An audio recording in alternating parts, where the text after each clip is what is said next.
Welcome to Pragati education. स्वागत है आपका प्रगति एजुकेशन में। हम बात करने वाले हैं इंदिरा गांधी शहरी रोजगार गारंटी योजना के अंतर्गत एक नए जिले का अपडेट आया है और आप मान के चलिएगा कि ये अंतिम जिला है। लगभग सभी जिलों का अपडेट आ चुका है और इस अपडेट में हम आपको कुछ अतिरिक्त जानकारी देने वाले हैं, तो बने रहिए आप हमारे साथ। तो चलिए चलते हैं वीडियो की तरफ। उससे पहले अगर आप चैनल पर नए हैं, अभी तक आपने चैनल को सब्सक्राइब नहीं किया है तो सब्सक्राइब कर लीजिए, बेल आइकन नोटिफिकेशन ऑन कर लीजिए ताकि आपको मिलती रहे नोटिफिकेशन सबसे पहले। तो चलिए चलते हैं विज्ञप्ति की तरफ। तो जैसा कि आप लोग देख पा रहे हैं, कार्यालय जिला कलेक्टर एवं जिला परियोजना समन्वयक जैसलमेर। जी हाँ, जैसलमेर जिले का ये अपडेट है। अभी हम आपको जैसलमेर जिले के अपडेट के बारे में बताएंगे। तो उससे पहले आपको कुछ दिशा निर्देश की अगर बात कर रहे थे, लगभग सभी वीडियो पे कमेंट्स आ रहे थे, सर दिशा निर्देश आपने बताया नहीं है, कितना फॉर्म लगाना है, कौन से पद के लिए कौन से डॉक्यूमेंट लगाने हैं, कितने परसेंट पे मेरा हो जाएगा। आपका कितने परसेंट पे होगा वो हम कैसे बता सकते हैं? आपका जिस जिले में आप आवेदन कर रहे हैं उस जिले के जो कैंडिडेट है वो कितने परसेंटेज वाले हैं, तो वो तो डिसाइड नहीं कर पाएंगे ना हम कि कितने परसेंटेज पे आप क्या हो जाएगा। तो ये सवाल तो आपका बनता ही नहीं है। हाँ, आपको कोई डॉक्यूमेंटेशन रिलेटेड कोई दिक्कत है कि नहीं हो रहा है, आपको कहाँ से क्या करवाना है, तो ये वीडियो आप बिना स्किप करे देखेंगे तो आपको सारे सवालों के जवाब 33 जिले 33 राजस्थान के सभी जिलों का जवाब आपको जैसलमेर जिले में मिल जाएगा। तो सभी दिशा निर्देश हम आपको यहाँ पे बताने वाले हैं, आपके सारे डाउट यहाँ हम क्लियर कर देंगे। तो चलिए चलते हैं वीडियो की तरफ और बीच में आप स्किप ना कीजिएगा ताकि आपको कमेंट करके पूछना ना पड़े, कोई भी आपको सवाल नहीं रहेगा आपका। ठीक है, तो चलिए चलते हैं विज्ञप्ति की तरफ। इससे पहले मैं थोड़ा हाईलाइटर ले लेता हूँ। ठीक है, विस्तृत विज्ञप्ति है। देखिए, मुख्यमंत्री राजस्थान सरकार की बजट घोषणा करी है 2022-23 में। ठीक है, उसमें एक बिंदु संख्या है 6, उसी के अंतर्गत इंदिरा गांधी शहरी रोजगार गारंटी योजना IRGY अर्बन के क्रियान्वयन एवं प्रबंधन हेतु स्वायत्त शासन विभाग जो है जयपुर में, स्वायत्त शासन विभाग जयपुर के द्वारा ये एक मार्गदर्शिका जारी की गई थी, उसके अकॉर्डिंग विज्ञप्तियां निकाली जा रही है। तो उसी के अकॉर्डिंग हम बात करने वाले हैं, तो आप थोड़ा सा देख लीजिएगा, सारे दिशा निर्देश हम आपको बताते रहेंगे। तो अभी आज हम बात करने वाले हैं जैसलमेर की। तो जैसलमेर नगर परिषद जैसलमेर एवं नगर पालिका पोखरण के कार्मिकों की नियुक्ति हेतु पूर्णतः अस्थायी संविदा पर अनुबंध आधारित कार्मिकों का चयन करने के लिए आवेदन आमंत्रित है। पूर्णतः अस्थायी है, संविदा आधारित है। सर संविदा क्या होता है? संविदा ये होता है कि आपको ठेके प्रथे पर, यानी आप संविदा समझ लिए कॉन्ट्रेक्चुअल हायरिंग रूल जो 2022 के नए रूल बने उसके अकॉर्डिंग आपको लिया जा रहा है। सर कितने साल तक? 1 साल तक ही रखेंगे क्या? उसके बाद क्या होगा? आप प्राइवेट में भी तो नौकरी करते हैं ना, प्राइवेट वालों का भरोसा है कि आपको कभी भी लात देके बाहर निकाल देंगे। तो देखो, सरकार की अगर नौकरी मिल रही है तो वो आप पे डिपेंड करता है, आपके स्वयं विवेक से आपको कहाँ जाना है, क्या करना है, संविदा की नौकरी कितनी है, ये हम चीजें नहीं बता पाएंगे। कुछ चीजें सरकार पर भी छोड़ देनी चाहिए। तो सरकार की मंशा है आपको 1 साल के लिए रखें या 2 साल के लिए रखें या फिर एक बार ले ले तो फिर नहीं हटाएं। ठीक है, तो वो डिपेंड करता है पूर्णतः सरकार पर, है ना। तो ये चीज हम नहीं बता पाएंगे। अब अगर आप फॉर्म फिल करना चाहते हैं, अच्छी खासी सैलरी दी हुई है, ठीक है, तो आप इसमें आवेदन कर सकते हैं। तो चलिए चलते हैं हम संविदा पद और निकायवार के लिए। इस विज्ञप्ति में मैं आपको वही चीजें बताने वाला हूँ जो फर्स्ट वीडियो में बनाया बनाया था ना, क्योंकि सभी वीडियो में हम दिशा निर्देश नहीं बता रहे थे क्योंकि एक बार आपको हमने बता दिया था। तो इसमें मैं सभी दिशा निर्देश आपको बताने वाला हूँ, तो ध्यान से देखते रहिएगा। वीडियो थोड़ा लंबा होगा लेकिन आपको सारी नॉलेज यहाँ पे मिल जाएगी। वरिष्ठ तकनीकी सहायक की अगर मैं बात करूँ, थोड़ा सा मैं इसको छोटा कर लेता हूँ, ठीक है, ताकि आपको प्रॉब्लम ना हो। निकायवार के पद की बात करें तो वरिष्ठ तकनीकी सहायक के जो पद है जैसलमेर नगर परिषद के लिए 1 पद और पोखरण के लिए 1 है, यानी कि कुल 2 पदों के लिए इन्होंने विज्ञप्ति जारी किया गया है। जिसमें कैटेगरी की बात करूं, अगर आप जनरल कैटेगरी के हैं तो आपके लिए 2 पद है, बाकी किसी भी कैटेगरी का यहाँ पे नंबर नहीं आने वाला है। ये आप साफ तौर पे देख लीजिएगा क्योंकि यहाँ पे जनरल कैटेगरी के ही 2 है। अगर जनरल कैटेगरी के नहीं मिलते तो बात अलग है, बाकी जनरल कैटेगरी के लिए 2 पद है। ठीक है, कनिष्ठ तकनीकी सहायक की बात करें तो जैसलमेर लोकल के लिए 3 पद और पोखरण के लिए 2 पद है। कुल 5 पदों के लिए विज्ञप्ति निकाला गया है, जिसमें से 3 पद आपको सामान्य कैटेगरी में अनरिजर्व्ड कैटेगरी है ना, जनरल कैटेगरी में देखने को मिलेंगे और 1 महिला का पद यहाँ पे देखने को मिलेगा और 1 पद मिल रहा है आपको ओबीसी के लिए। ओबीसी कैटेगरी में सामान्य के लिए 1 पद आरक्षित है।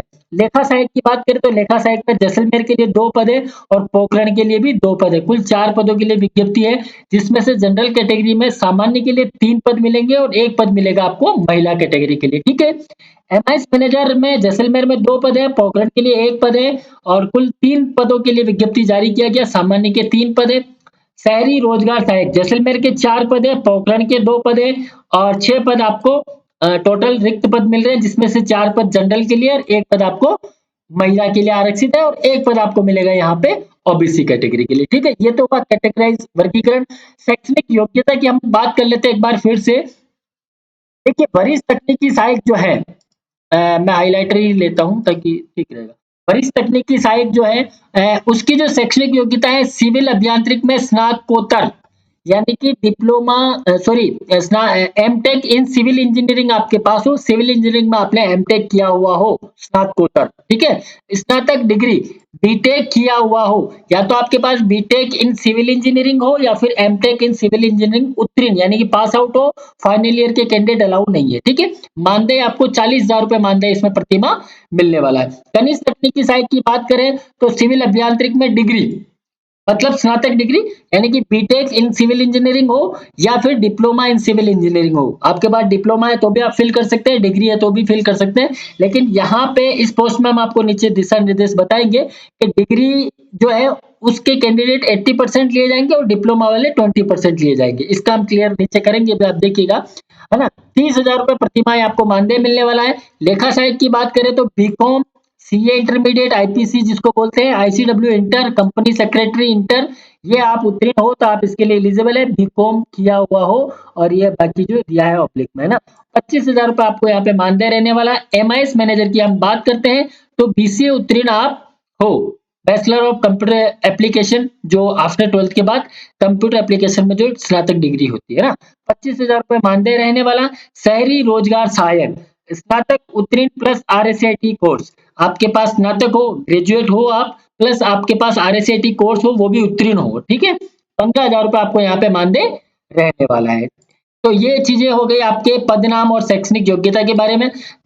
अगर आप उपरोक्त इन पदों के लिए इच्छुक है तो आपको क्या करना है, आपके स्वयं प्रमाणित शैक्षणिक दस्तावेज, आपको जितने भी शैक्षणिक दस्तावेज है, अभी हम ये भी बताएंगे कि आपको किस पद के लिए क्या क्या दस्तावेज सबमिट करवाने हैं, ठीक है।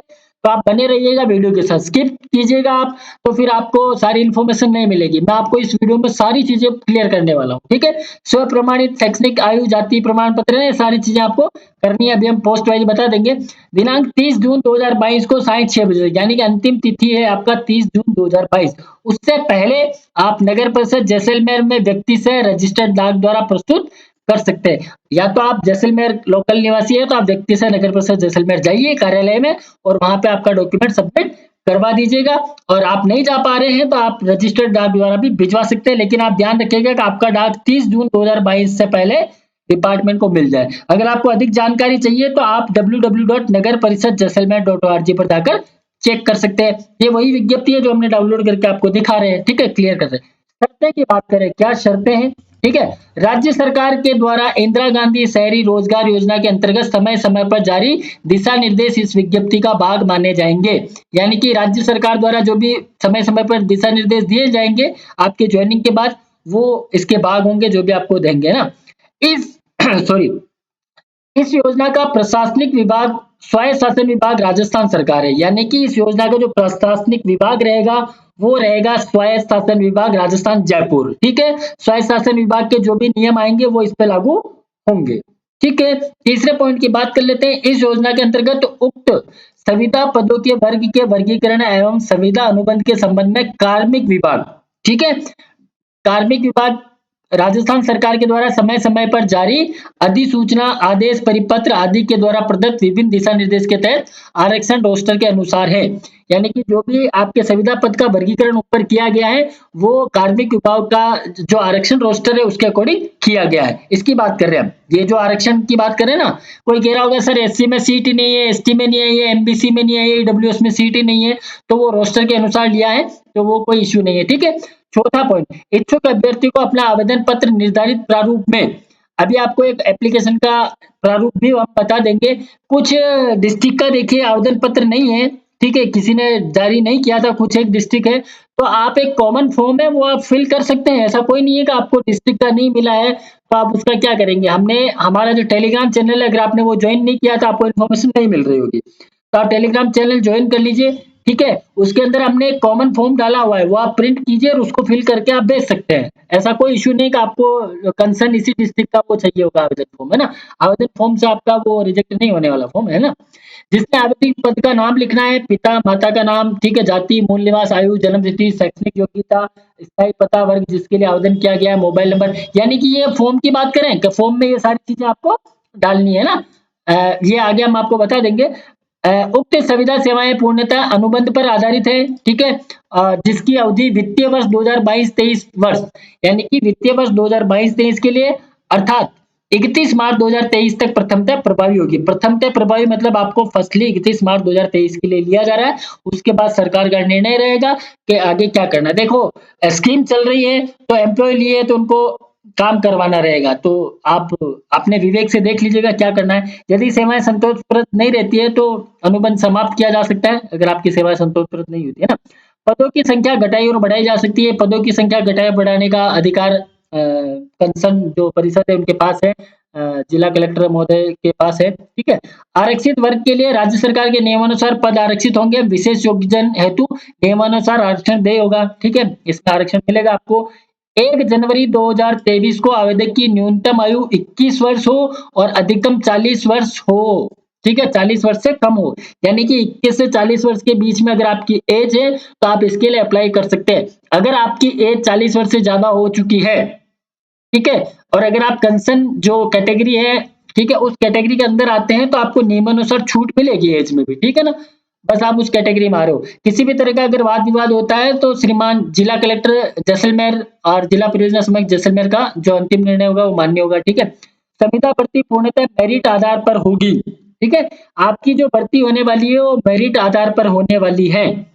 यानी कि मेरिट का आधार क्या रहेगा वो अभी हम आपको नीचे पोस्ट वाइज बता देंगे कि किस पोस्ट में किस वाइज से मेरिट बनने वाली है। साक्षात्कार नहीं होने वाला है तो आप टेंशन ना लें कि आपका एग्जाम लिया जा रहा है, आपका साक्षात्कार इंटरव्यू होगा, कुछ भी नहीं है। आपने जो मेहनत करी है आपकी लाइफ में, जो 10th-12th में मेहनत करी है, जो आपने ग्रेजुएशन में करी है, जिस भी कंसर्न सब्जेक्ट में आपने कोर्स किया है और उस कंसर्न सब्जेक्ट को लेकर आप पद की अप्लाई कर रहे हैं, तो आपकी जो मेहनत है वो सफलता रंग यहाँ लेके आएगी। तो आपकी जो मेरिट के आधार पर भर्ती होने वाली परसेंटेज के बेस पर रहेगी, तो आपने कितने परसेंटेज अचीव किए वो आप पे डिपेंड करता है। 12वां पॉइंट की बात कर लेते हैं। संविदा अभ्यर्थियों के प्राप्त आवेदनों के आधार पर संविदा पदों की पदवार निर्धारित न्यूनतम शैक्षणिक योग्यता के प्राप्तांकों के आधार पर मेरिट तैयार की जाएगी। यानी कि आप जिस पद के लिए आवेदन कर रहे हो उस पद की जो न्यूनतम शैक्षणिक योग्यता मांगी गई है उसके प्राप्तांक के आधार पर आपकी मेरिट बनाई जाएगी, ठीक है। अब मैं इस पॉइंट को लेके मैं यहाँ ऊपर आ जाता हूँ एक बार। यहाँ पे देखिए पद नाम दिया है वरिष्ठ तकनीकी सहायक। अगर आप वरिष्ठ तकनीकी सहायक पद के लिए आवेदन कर रहे हैं, आपकी शैक्षणिक योग्यता बीटेक है, ठीक है, समझिएगा आप स्नातक डिग्री बीटेक आपने किया हुआ है सिविल अभियांत्रिक में, तो आपकी बीटेक के परसेंटेज वहां पे जो मेरिट में है वहां आएंगे। अगर आपने कनिष्ठ तकनीकी किया है, अगर आपने डिप्लोमा से आप कर रहे हैं या फिर बीटेक का है डिग्री, तो उसके परसेंटेज से मेरिट बनेगी। लेखा सहायक में आपका बीकॉम का मेरिट बनेगा। एमआईएस मैनेजमेंट में आपका बीसीए का मेरिट बनेगा। 10th-12th के परसेंटेज नहीं, आपका स्नातक का जो शैक्षणिक योग्यता है उसके परसेंटेज के आधार पर आपका मेरिट बनने वाला है। शहरी रोजगार सहायक में स्नातक प्लस आरएसएटी कोर्स उत्तीर्ण है। इसके बारे में आगे पॉइंट आ जाएगा कि यहाँ पे जो मेरिट बनने वाली है उसमें आपको आरएससीआईटी के जो परसेंटेज है उनका मेरिट में संधारण नहीं किया जाएगा। कहने का मतलब ये है कि आपने स्नातक चाहे बीए किया हो, बीकॉम किया हो, बीबीए किया हो, बीसीए किया हो, आफ्टर 12th 3 ईयर का चाहे कोई भी ग्रेजुएट डिग्री किया हो, केवल उसी के जो परसेंटेज है वो मान्य होंगे आपको मेरिट बनाने के लिए। आरएससीआईटी में अगर आप 100 आउट ऑफ 100 भी लेके आए तो वो परसेंटेज वहां मान्य मेरिट में नहीं होंगे। केवल वो आपको ये मांगा कि आपको कंप्यूटर का ज्ञान हो, इसके लिए आरएससीआईटी मांगा है, तो इसके परसेंटेज वहां ऐड होने वाले नहीं है। तो चलिए चलते हैं हम वापिस नेक्स्ट पॉइंट की तरफ। 13वां पॉइंट अपना संविदा कनिष्ठ तकनीकी सहायक के पद पर। कनिष्ठ तकनीकी सहायक यानी कि ये जो वरिष्ठ तकनीकी सहायक है इसमें बीटेक और एमटेक मांगा है। कनिष्ठ तकनीकी सहायक में आपसे मांगा है डिग्री प्लस डिप्लोमा। तो इसकी हम बात कर लेते हैं यहाँ पे क्या नियम रहने वाला है। यानी कि संविदा कनिष्ठ तकनीकी सहायक के पद पर अगर आपने आवेदन किया तो 80%, 80% पद डिग्रीधारी जो है उनसे भरे जाएंगे और 20%, 20% पद डिप्लोमाधारी से भरे जाएंगे। कहने का मतलब आप समझिए कि अगर आपने डिग्री किया है, मीन्स बीटेक किया हुआ है, तो 80% जो कैंडिडेट होंगे वो बीटेक के लिए जाएंगे और उसके बाद जो पद बच जाएंगे, है ना, जो रोस्टर के अनुसार, वो 20% जो पद है वो डिप्लोमाधारी से भरे जाएंगे। ये थोड़ा सा आप ध्यान रखिएगा। और एक अभ्यर्थी द्वारा केवल एक ही नगरीय निकाय में संविदा अनुबंध किया जाएगा। ये बहुत कमेंट आ रहे थे, सर हम 10 जगह भर दें, 15 जगह भर दें, तो ये सारी चीजें नहीं चलती है ना। आपको एक ही जगह आवेदन करना है, एक ही जगह आवेदन कीजिए, अन्यथा सभी संविदा अनुबंध निरस्त कर दिए जाएंगे। ओबीसी प्रमाण पत्र आवेदन की अंतिम तिथि दिनांक 30 जून 2022 से 1 वर्ष से अधिक पुराना मान्य नहीं होगा।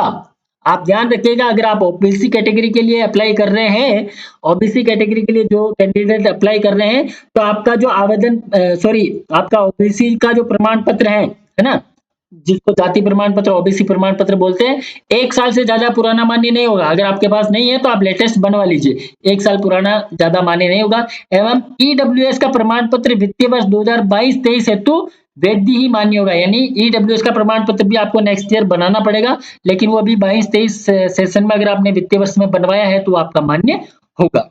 ठीक है, ओबीसी का आपको क्लियर होगा। एक कमेंट ये भी था कि सर कितना, तो 1 वर्ष पुराना, 1 वर्ष से ज्यादा पुराना आपके पास नहीं है ओबीसी प्रमाण पत्र। ये चीजें आप अपडेट करवाते रहिएगा टाइम टाइम पे, है ना, ई मित्र से तो अच्छा रहेगा। शहरी रोजगार सहायक संविदा पद हेतु स्नातक व आरएसआईटी उत्तीर्ण होना आवश्यक है, परंतु मेरिट लिस्ट का संधारण केवल स्नातक डिग्री के प्राप्तांक के आधार पर ही किया जाएगा। अभी हमने बताया था आपको, है ना, यानी कि आरएसआईटी के परसेंटेज इसमें मान्य, मेरिट में नहीं लिए जाएंगे। ठीक है, संविदा भर्ती वरीयता के आधार पर की जाएगी तथा पदवार सभी पदों के लिए कुल पदों की पृथक पृथक क्रम से 20% पदों की प्रतीक्षा सूची, वेटिंग लिस्ट भी बनेगी। कुछ कैंडिडेट ऐसे होंगे जो फॉर्म भरने के बाद भी ज्वाइन नहीं करेंगे, है ना, तो वेटिंग लिस्ट वालों का आएगा नंबर। ठीक है, तो वेटिंग लिस्ट भी तैयार की जाएगी, तो आप टेंशन डालें। 18वां पॉइंट की बात कर लेते हैं, संविदा भर्ती हेतु कोई आवेदन शुल्क देय नहीं है, अर्थात आवेदन शुल्क नहीं लिया जाएगा। मतलब कोई अगर आपसे आवेदन का शुल्क मांग रहा है तो आप ये ध्यान रखिएगा, आवेदन शुल्क इसमें नहीं है।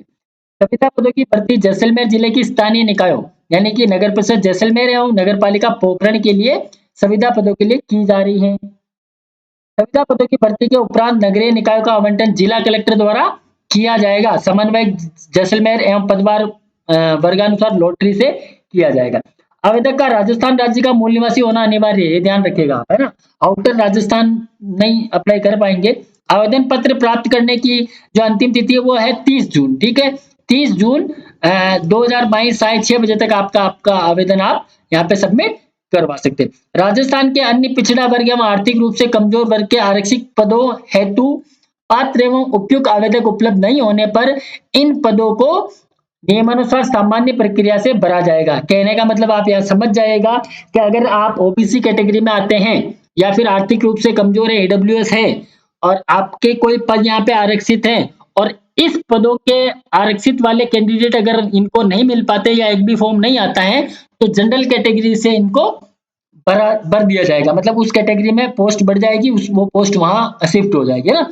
महिला हेतु रिक्तियों का आरक्षण क्षैतिज, है ना, हॉरिजॉन्टल प्रयोगानुसार, यानी कि सामान्य महिला 20%, विधवा महिला के 8% एवं विवाह विच्छिन्न महिला जो है ना, डाइवोर्स, उनका 2% होगा। महिला अभ्यर्थियों का आरक्षण उसके संबंधित प्रवर्ग में जिनकी वह महिला आवेदक है अनुपातिक रूप से समायोजित किया जाएगा। यानी कि हॉरिजॉन्टल रिजर्वेशन रखा गया है इन कैटेगरी के लिए। अगर कोई कैंडिडेट इन कैटेगरी का आता है तो उनको हॉरिजॉन्टली रिजर्वेशन मिल जाएगा। स्पष्टीकरण, किसी वर्ग, अनारक्षित पद, सामान्य वर्ग या अनुसूचित जाति, अन्य पिछड़ा वर्ग, आर्थिक रूप से कमजोर वर्ग की पात्र एवं उपयुक्त महिला आवेदक उपलब्ध नहीं होने पर उस पद को उसी वर्ग के पुरुष आवेदक से भरा जाएगा। अगर महिला, ये जो ऊपर दिया इन्होंने विधवा, है ना, विवाह विच्छिन्न और सामान्य महिला के जो पद दे रखे हैं, है ना, हॉरिजॉन्टल रिजर्वेशन है, अगर ये कैंडिडेट वहां नहीं मिल पाता है तो जैसे सामान्य कैटेगरी के अंदर किसी का जैसे आप समझिए कि महिला का एक पद सामान्य में आरक्षित है, अगर महिला उस सामान्य वर्ग में नहीं आती है, उस कैटेगरी में किसी का आवेदन नहीं आता है, तो सामान्य वर्ग का अगर पुरुष कोई मिल जाता है इनको, तो उससे उस आवेदक को फिल कर लिया जाएगा। जिस कैटेगरी का होगा उस कैटेगरी का पुरुष आवेदक से भर दिया जाएगा अगर महिला नहीं मिलती है। ठीक है। आय के आधार पर जारी अन्य पिछड़ा वर्ग, अति पिछड़ा वर्ग, नॉन क्रिमिनल का प्रमाण पत्र प्रस्तुत करना होगा। ठीक है। आय प्रमाण पत्र भी आपको लगाना है। देखिए कुछ डिस्ट्रिक्ट ने कुछ सर्टिफिकेट एक्स्ट्रा मांगे हैं तो वहां सबमिट करवाने हैं, कुछ डिस्ट्रिक्ट ने नहीं, कुछ डिस्ट्रिक्ट ने तो हेल्थ सर्टिफिकेट पहले से ही मांग लिया है ना, तो वहां आपको देना है। और हेल्थ सर्टिफिकेट का मीन्स आपका ज्वाइनिंग होने के बाद देना है ना, तो हेल्थ सर्टिफिकेट मांगा है तो अगर आपको देना है। यहाँ पे आपका आय प्रमाण पत्र है, पति के नाम एवं आय के आधार पर जारी प्रमाण पत्र मान्य नहीं होगा। यानी आपका खुद का चाहिए होगा, है ना, पति के नाम पे हो या फिर आपके नाम पे हो, मतलब खुद सेल्फ के नाम पे चाहिए ना। महिला में तो आरक्षित दर्शाए गए पदों में नियमानुसार विधवा महिलाओं के लिए पद आरक्षित है। यदि विधवा महिलाएं पर्याप्त संख्या में उपलब्ध नहीं होती हैं तो उनके लिए आरक्षित, जैसे अभी हमने ऊपर बता ही दिया आपको। भूतपूर्व सैनिक की बात कर लेते हैं। भूतपूर्व सैनिकों के लिए क्या नियम है। भूतपूर्व सैनिकों के आश्रितों को भूतपूर्व सैनिकों के आरक्षण का पद का लाभ देय होगा। ठीक है। किंतु उनके आश्रितों को भूतपूर्व सैनिकों के आरक्षित पद का लाभ देय नहीं होगा। समझ में आ गया। भूतपूर्व सैनिकों के जो आश्रित है उनको भूतपूर्व सैनिकों के आरक्षण का पद का लाभ तो देय होगा, लेकिन आश्रित अगर है और भूतपूर्व सैनिकों के आरक्षण का आरक्षण जो है, रिजर्वेशन जो मिला हुआ, उसमें उनको लाभ मिलेगा नहीं, ध्यान रखिएगा ना। भूतपूर्व सैनिक प्रतिरक्षा थल, जल और वायु, है ना। सेवा से सेवा मुक्ति के समय आवेदक का चरित्र प्रमाण पत्र है। चरित्र अच्छा से कम नहीं होना चाहिए, जैसा कि उनकी सेवा मुक्ति में दर्शाया गया है। और प्रतिरक्षा सेवा में सेवा मुक्ति, ये ठीक है, कोई दिक्कत नहीं है। आयु सीमा की बात करें, अधिकतम आयु सीमा में जो छूट है वो नियमानुसार आपको छूट मिल जाएगी। अगर आप अनुसूचित जाति एसटी, अनुसूचित जनजाति एसटी, ओबीसी यानी पिछड़ा वर्ग, अति पिछड़ा वर्ग, ईडब्ल्यूएस आर्थिक रूप से कमजोर पुरुष के अभ्यर्थी के लिए अधिकतम आयु सीमा में 5 वर्ष की आपको छूट रहेगी। अगर आप 40 साल से ज्यादा हो गए, 5 साल या 2 साल 3 साल जैसे भी हो गए, तो आपको नियमानुसार 5 वर्ष की छूट मिलेगी। सामान्य महिला अभ्यर्थी के लिए अधिकतम आयु सीमा में 5 वर्ष की, जनरल कैटेगरी की अगर महिला अभ्यर्थी है तो उनको 5 वर्ष की छूट मिलेगी। अनुसूचित जाति एसटी एसटी यानी पिछड़ा वर्ग के महिलाओं के अभ्यर्थियों के लिए अधिकतम आयु सीमा में 10 वर्ष की। अगर इन कैटेगरी की एससी एसटी ओबीसी की महिला है तो उनको 10 वर्ष की छूट रहेगी।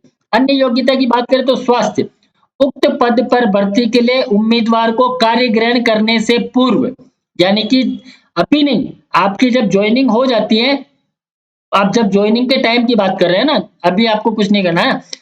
प्रमुख चिकित्सा एवं स्वास्थ्य अधिकारी, ठीक है, पीएमओ है ना, सॉरी, प्रमुख चिकित्सा, मुख्य चिकित्सा एवं स्वास्थ्य अधिकारी होता है वैसे, मुख्य चिकित्सा एवं स्वास्थ्य अधिकारी और प्रमुख चिकित्सा अधिकारी। ठीक है। पीएमओ और सीएमएचओ की बात कर रहे हैं तो उनके हस्ताक्षरित जो भी प्रमाण पत्र है वो आपका जो डिस्ट्रिक्ट है, जिला है, उनका जो जिला के सरकारी अस्पताल है, डिस्ट्रिक्ट हॉस्पिटल है, वहां आप जाइएगा, वहां पे आपका हेल्थ सर्टिफिकेट बनता है, ये आप तब जाइएगा जब आपका नंबर आ जाए। ठीक है। चरित्र प्रमाण पत्र की बात करें, चरित्र सेवा में सीधी भर्ती के लिए आवेदक का चरित्र ऐसा होना चाहिए कि, ठीक है, आपको चरित्र प्रमाण पत्र आप किसी का भी लगा सकते हैं, गजेटेड ऑफिसर है तो अच्छा रहेगा। आपके जो क्या बोलते हैं उसको, आपका कोई भी रिलेटिव नहीं होना चाहिए, है ना, रिलेटिव का नहीं चलेगा यहाँ पे। बाकी आप किसी का भी बनवा सकते हैं चरित्र प्रमाण पत्र, है ना। आप स्कूल से प्रिंसिपल से बनवा लीजिए, सबसे अच्छा है, या कोई डॉक्टर हो या फिर कॉलेज के लेक्चरर हो, उनसे आप बनवा लीजिएगा, है ना। अयोग्यता की बात करें तो किसी भी ऐसे पुरुष आवेदक को जिसकी एक से अधिक जीवित पत्नी हो, वो चयन के पात्र नहीं माने जाएंगे। और किसी आवेदक महिला को जिसने उस पुरुष से विवाह किया है जिससे पहले से जीवित, यानी पहले से एक और विवाह कर रखा, उनका भी नहीं होगा। संतान की बात कर लेते हैं, विवाहितों के लिए थोड़ा सा कंफ्यूजन वाला रहता है। ऐसा कोई भी अभ्यर्थी जिसके 1 जून 2002 को या उसके पश्चात 2 से अधिक संतान, यानी कि 3 संतान अगर है आपके, तो आप नियुक्ति के पात्र नहीं होंगे, ये ध्यान रखिएगा आप, है ना। और जाति प्रमाण पत्र की वैधता सामाजिक एवं न्याय अधिकारिता विभाग के जाति प्रमाण पत्र निर्देश 9/9/2015 के अनुसार रहेंगे। वो जैसा हमने आपको बता दिया था कि 1 वर्ष से ज्यादा पुराना नहीं होना चाहिए। यहाँ बात कर लेते हैं आवेदन पत्र की। आवेदन पत्र ठीक है, हम बता देते हैं आपको, नहीं तो आप कहेंगे सर आवेदन पत्र कैसे भरना, वो भी नहीं बताया आपने। आवेदक का नाम आपको यहाँ लिखना है हिंदी इंग्लिश में, पिता पति का नाम लिखना है, लिंग स्त्री पुरुष, पति का नाम जिसके लिए आप आवेदन कर रहे हैं, जाति आपकी जो भी है, जो जिस कैटेगरी, सामान्य लिख रहे हैं तो कोई दिक्कत नहीं, कोई और अदर लिख रहे तो आपको उसका प्रमाण पत्र सेलेक्ट नहीं करना है, उसका क्रमांक यहाँ डालना है। आवेदित वर्ग आप किसके लिए कर रहे हैं, और जन्म तिथि आपकी यहाँ डालनी है। बाकी मूल निवास, स्थायी पता, पत्र व्यवहार, मोबाइल नंबर, आधार संख्या, ईमेल आईडी, शैक्षणिक योग्यता, माध्यमिक सीनियर सेकेंडरी स्थान ये सब डालने हैं। ठीक है। समझ सलग दस्तावेज साफ-सुथरे फ़ोटोकॉपी में होने चाहिए, कहीं काट-छाँट नहीं होना चाहिए, है ना? नहीं तो आप पे मुकदमा दर्ज हो सकता है, ध्यान रखिएगा। आप जो भी संलग्न कर रहे हैं वो डिटेल यहाँ लिख लीजिएगा, यहाँ 2 जगह साइन हो जाएँगे आपके और ये आपका प्राप्ति रसीद है कार्यालय का। अगर आप व्यक्ति से जाके नगर परिषद में जमा करवा रहे हैं तो आपको ये प्राप्ति रसीद मिल जाएगा। ये संतान की डिटेल है जो यहाँ डालने की 1 जून 2002 से पहले कितने हैं और 1 जून 2002 के पश्चात कुल जीवित बच्चे। 2 से ज़्यादा 3 बच्चे नहीं होने चाहिए, है ना? सरकार लेगी नहीं आपको, ध्यान रखिएगा। तो ये आवेदक फॉर्म हो गया है, बाकी सारी डिटेल हमने आपको बता दी है। फिर भी आपके मन में कोई संशय रह गया है, तो आप हमको कमेंट कर सकते हैं या आप हमारा टेलीग्राम चैनल क्यों ना जॉइन कर लेते हैं? वहाँ पे आपको नोटिफ़िकेशन भी मिल जाएगा, सारी डिटेल वहाँ मिलती रहती है। तो चलिए चलते हैं हम, थैंक यू, धन्यवाद, बने रहिए आप हमारे साथ।